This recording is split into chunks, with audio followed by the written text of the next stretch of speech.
Hello student, তোমরা যারা ক্যালকাটা ইউনিভার্সিটির আন্ডারে সেকেন্ড সেমিস্টারের ছাত্রছাত্রী আছো, এখন তোমাদের ইএনভিএস অর্থাৎ পরিবেশবিদ্যা সাবজেক্টের ক্লাস আছে। আজকের ক্লাসে তোমাদের সম্পূর্ণ সিলেবাস থেকে বাছাই করা 25টি 2 নম্বরের প্রশ্ন উত্তর নিয়ে আলোচনা করব। আজকের ক্লাসে তোমাদের 25টা 2 নম্বরের প্রশ্ন উত্তর নিয়ে আলোচনা করছি। টোটাল 50টা প্রশ্ন আছে।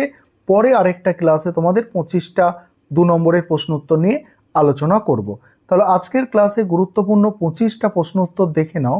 প্রথম প্রশ্ন আছে, দেখো, পরিবেশীয় স্বাস্থ্য কাকে বলে? পরিবেশীয় স্বাস্থ্য মানুষের স্বাস্থ্য এবং রোগের সেই বিষয়গুলি যা পরিবেশের উপাদান দ্বারা নির্ধারিত হয় তাকে পরিবেশীয় স্বাস্থ্য বলে।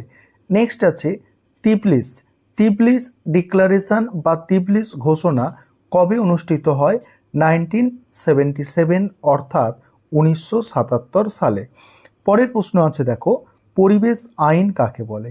পরিবেশের দীর্ঘমেয়াদী সুরক্ষা এবং পরিবেশের বিভিন্ন উপাদানগুলির মধ্যে ভারসাম্য রক্ষার উদ্দেশ্যে মানুষের কার্যাবলীকে নিয়ন্ত্রণ করার জন্য কিছু আইন বিধিবদ্ধ করা হয়, যা পরিবেশ আইন নামে পরিচিত।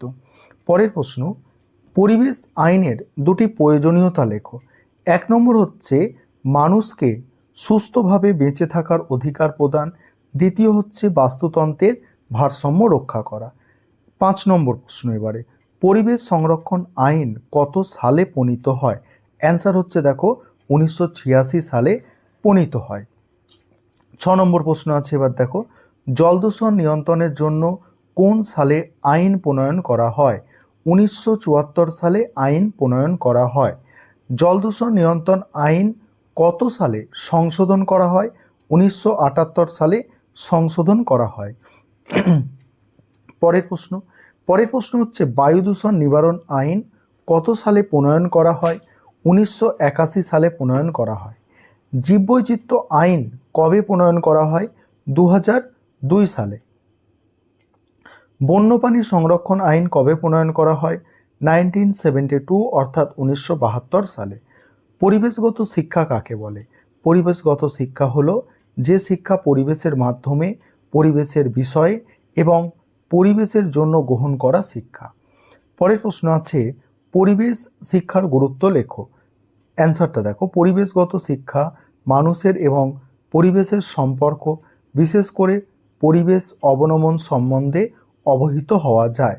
নেক্সট প্রশ্ন, পরিবেশগত শিক্ষা বিষয়ে প্রথম আন্তর্জাতিক সম্মেলনটি কবে অনুষ্ঠিত হয়? 1977 সালে তৎকালীন সোভিয়েত ইউনিয়নের তিবলিসে প্রথম পরিবেশ শিক্ষা বিষয়ে বিশ্ব সম্মেলন অনুষ্ঠিত হয়। এই সম্মেলনে অংশগ্রহণ করে 66টি সদস্য রাষ্ট্র। এবার 14 নম্বর থেকে প্রশ্নগুলো আলোচনা করব। তার আগে একটা বিষয় তোমাদের বলার আছে, যে তোমাদের জন্য স্টাডি মেটেরিয়াল তৈরি করা হয়েছে।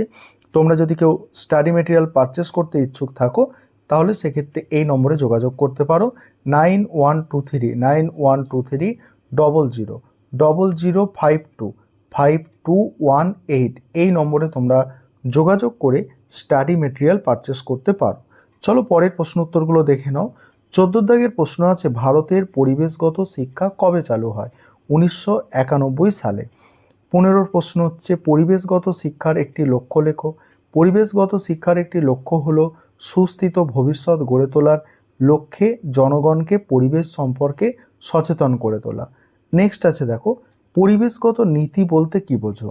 পরিবেশের কোনো ক্ষতি না করে বাস্তুতন্ত্রের সক্রিয়তা বজায় রেখে কিভাবে জীবনযাপন, ব্যবসা বাণিজ্য, কলকারখানা গড়ে তোলা যায়, এই বিষয়ে ব্যবহার, রীতিনীতি, সর্বোপরি মূল্যবোধ নিয়ে যে অধ্যয়ন গড়ে তোলা যায় তাকে পরিবেশ নীতি বা নীতিবিজ্ঞান বলে।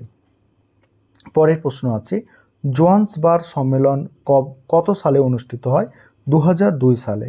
জনসংখ্যা কাকে বলে? বিশেষ কোনো ভৌগোলিক অঞ্চলে বসবাসকারী একই প্রজাতিভুক্ত জীবকে জনসংখ্যা বলে।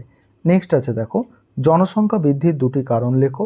1 নম্বর হচ্ছে পরিবার পরিকল্পনা সংক্রান্ত জ্ঞানের অভাব, আর 2 নম্বর হচ্ছে বাল্য বিবাহ। পরের প্রশ্ন আছে, জনসংখ্যা নিয়ন্ত্রণের দুটি উপায়, শিক্ষার প্রসার আর হচ্ছে পরিবার পরিকল্পনা। জনাধিক্য বা ওভার পপুলেশন কাকে বলে? বৃদ্ধিজনিত কারণে বৃদ্ধিজনিত কারণে পপুলেশনের আকৃতি যদি এমন হয় যে তার সদস্য সংখ্যা সাধারণ ক্ষমতা বা বহন ক্ষমতাকে অতিক্রম করে, তখন তাকে জনাধিক্য বা ওভার পপুলেশন বলে। স্থিতিশীল জনসংখ্যা কাকে বলে? যখন কোনো জনসংখ্যার জন্মহার ও মৃত্যুহার সমান হয়, অর্থাৎ জনসংখ্যা অপরিবর্তিত অবস্থায় থাকে, তখন সেই জনসংখ্যাকে স্থিতিশীল জনসংখ্যা বা শূন্য জনসংখ্যা বলে। এবার আছে কাম্য জনসংখ্যা। যদি কোনো জনসংখ্যায় ওই দেশের সম্পদের যোগানের সঙ্গে সমতাপূর্ণ হয়, তখন তাকে কাম্য জনসংখ্যা বলে। পরিবার পরিকল্পনা কর্মসূচি কত সাল থেকে চালু হয়? এর পথিক এবং মূল বক্তব্য কী? পরিবার পরিকল্পনা কর্মসূচি 1951 সালে চালু হয়। এর পথিক হচ্ছে উল্টানো লাল ত্রিভুজ। এর বক্তব্য হচ্ছে ছোট পরিবার সুখী পরিবার। তারপরে দেখো পরিবার পরিকল্পনা কাকে বলে, 25 নম্বর প্রশ্ন এবং আজকের ক্লাসে তোমাদের শেষ প্রশ্ন। প্রতিটি দম্পতি নিজেদের সম্মতিতে নিজস্ব জ্ঞানের ওপর ভিত্তি করে যৌথ পরিবারের এবং দেশের সার্বিক মঙ্গলের জন্য যে পরিকল্পনা গ্রহণ করে তাকে পরিবার পরিকল্পনা বলে। আজকে 25টা প্রশ্ন আলোচনা করলাম।